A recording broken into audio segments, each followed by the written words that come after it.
ESPN's Adam Schefter with us now. Thanks to Death Wish Coffee. Shefty, how you doing on this training camp Monday, baby? Armen and Levack, how are you guys doing? Glorious, man. We've talked nothing but football today. Do you know how awesome that is? Well, you know what? We are in the time of the year where every team is now in camp officially. There's not anybody that's not in camp. Everybody's going through practices. We got the first preseason game of the year this Sunday night. How unbelievable is that to think about? But we do the Hall of Fame game on Sunday night. So here we go. Here we go. And, of course, let's not get too carried away. We have to start with off-the-field stuff, all right, guys? So everybody calm down. What? He said good things. Now you're saying bad things, Chill Armen. out right now, everybody. Shefty, what's the feeling on when Sheldon Richardson will be available to play for the Jets now with this new offense? Well, keep in mind he suspended 4 games from the previous substance abuse violation policy. But his new offense is going to have to go through courts, and the league's not going to act until that case is settled, and that also will be a violation of the personal conduct policy, which is separate than a violation of the substance abuse policy. So it's possible.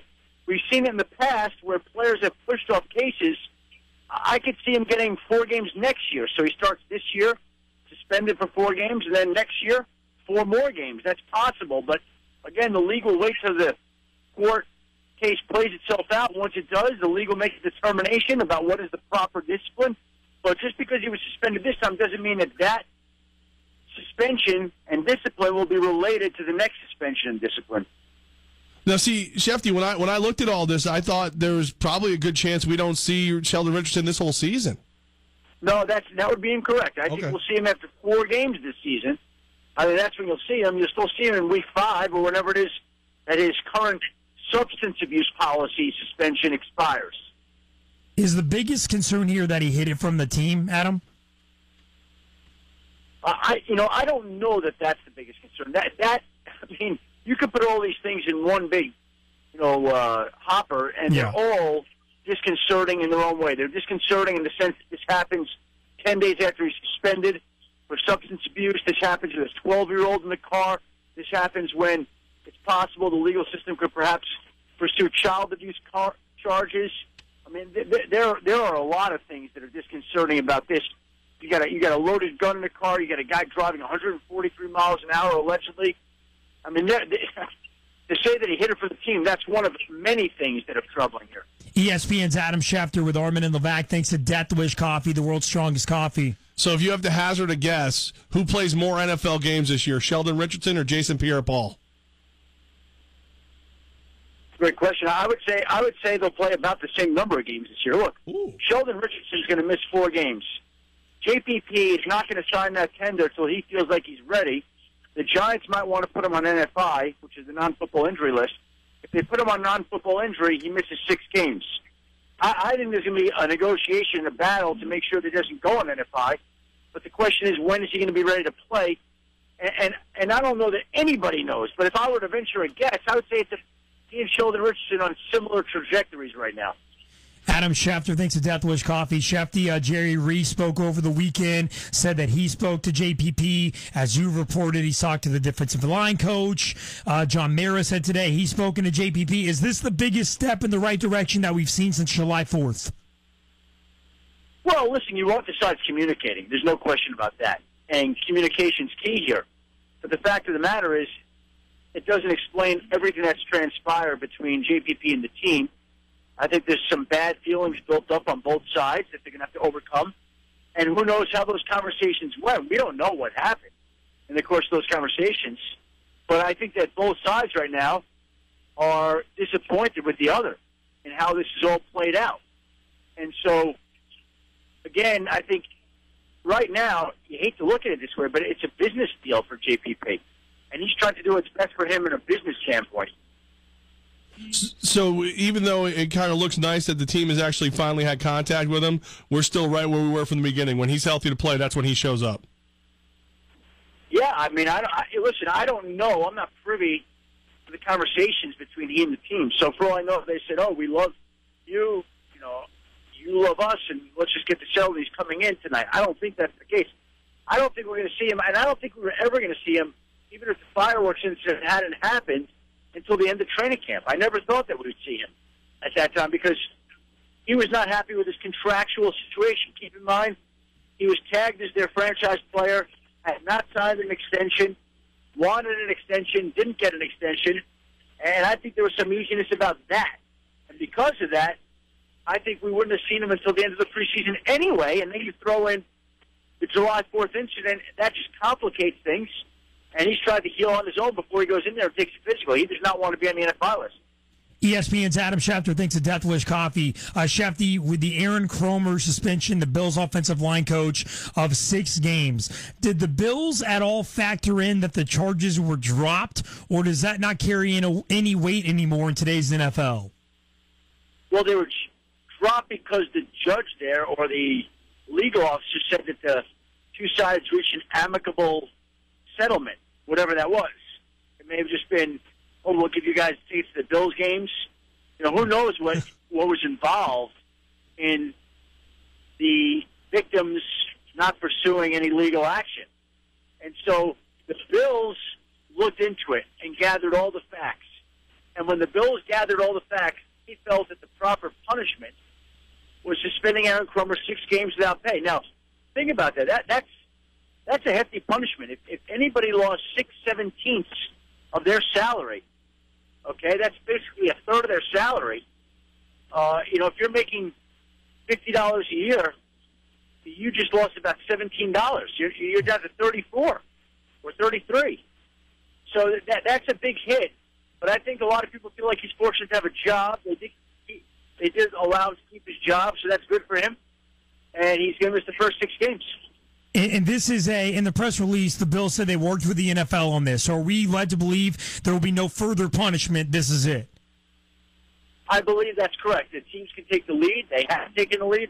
And I think that's how it's going to work out. Are you surprised with the 6 games? Did you feel like there was a moment where we thought he might lose his job? Or does 6 games feel appropriate to you, Schefter? You know, I can't say I was surprised or anything like that. I don't know the particulars of what the Bills found out in their investigation. But I think it's fair to say that his job was on the line, and whatever the Bills uncovered, they decided it was not enough to warrant him losing his job entirely, that it was warranted to suspend him for 6 games, whatever they discovered, whatever they heard. Okay, I don't know what that is. Yeah. But that's the decision that they reached, and that's the decision that they felt was fair. ESPN's Adam Schefter joins Armen and Levack every Monday at 4:45. The best of Schefty at 6:30. Thanks to Death Wish Coffee, the world's strongest coffee. All right, Schefty, I'm going to ask you a question you might have a different answer for every week. Who will be the starting quarterbacks in Buffalo and with the Jets? Yeah! Well, I think that right now Matt Castle is the favorite, but I think that Tyrod Taylor will be given a chance to win that job in the preseason. And if Tyrod Taylor can perform in games the way that he did during the off-season program, I think he'll have a real chance to win that job. So right now, you'd have to favor Castle as the favorite, and you'd have to say that Taylor is the guy to watch this summer. The Jets, Geno Smith right now, he's the starter. He was the starter going in. He's the starter so far with the way he's looked and played. And right now, it would take a big upset for somebody to unseat Geno Smith as the starting quarterback. Schefty, would you say in Buffalo that E.J. Manuel is fighting a uphill battle just because these guys are not the guys that brought him in and he has not been successful, to say the least, since he's been in Buffalo? Yeah, I think it'd be an uphill battle for him to maybe even keep his roster spot. I think that's the real intrigue surrounding E.J. Manuel this summer, not whether he wins the starting job, but whether he wins a roster spot. I mean, that's what you have to watch. Are they going to trade him and try to get back a pick? Are they going to keep him? Are they going to carry a third quarterback? Because right now, you know, Tyrod Taylor plays that way, and he looks good, and Matt Castle's your free agent guy. Are you carrying 3 quarterbacks, or are you going to go with 2? You carry 3, you carry E.J. Manuel. So, again, that's – and then there's Matt Sims. So, to me, I think it's more intriguing to see whether E.J. Manuel will be able to win a spot on the roster. Adam, as we look at Russell Wilson, Bobby Wagner both getting their new contracts from Seattle, Cam Chancellor holding out and making noise, that deal's not getting done this year, right? Cam Chancellor's deal? Yeah. Where he wants more money now? Well, they're trying to figure something out. I think they'll figure out something here to get him back into camp, whatever that is. You know, some sort of compromise between the two sides so that they get him back into camp. I mean, that it's a tricky situation for Seattle. The thing is, you cannot pay everybody. You've got to make decisions. And they paid Russell Wilson and they paid Bobby Wagner, and they're going to try to figure out a way for Cam Schefter to make some more money. And if they can do that, he'll be back. And if not, it could go on for a little while. ESPN's Adam Schefter thinks of Death Wish Coffee with Armen and Levack. Shefty, Brandon Boykin implies racism, the racism card with Chip Kelly, the head coach of the Eagles. Is this a feeling around the NFL that Chip Kelly is a possible racist? I mean, is this really accurate? I don't worry or think about that, him being a racist. What I would be concerned about if I were an Eagles fan is these players who leave there keep on questioning Chip Kelly. Now, I happen to think that Chip Kelly is one of the best coaches in all of football. Okay, but there's this idea, this perception that's being perpetuated out there. Every time somebody leaves, they raise a question about him, whether it's his views on society or the way he relates to players. So clearly there's something there going on, whatever it is, whether that's just the way he talks to people, whether how he communicates to them. I don't know what it is, but clearly there's some sort of issue right now. Well, and Shefty, the Eagles are sacrificing so much to have a team that fits Chip Kelly's system. If he doesn't work out, he has set them back so far. Would you agree with that?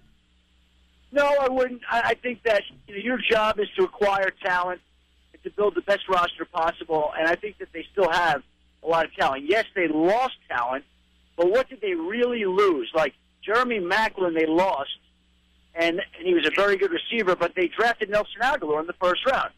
And they lost LaShawn McCoy, and they signed DeMarco Murray and Ryan Matthews. And they lost Nick Foles, but they added Sam Bradford. So, I mean, who did they really lose that was so irreplaceable? Yeah, it's a great question. Speaking of questions, I mean, you're out. You got the 2 cell phones working. What's the biggest training camp headline that's burning up the Shefty line right now? Well, obviously, Deflategate is the story of the summer. And then, but I think everybody's so sick of that I think Eric Berry coming back to Kansas City and working with the Chiefs' second team 6-7 months after he was diagnosed with Hodgkin's lymphoma, that to me is the best story of the summer.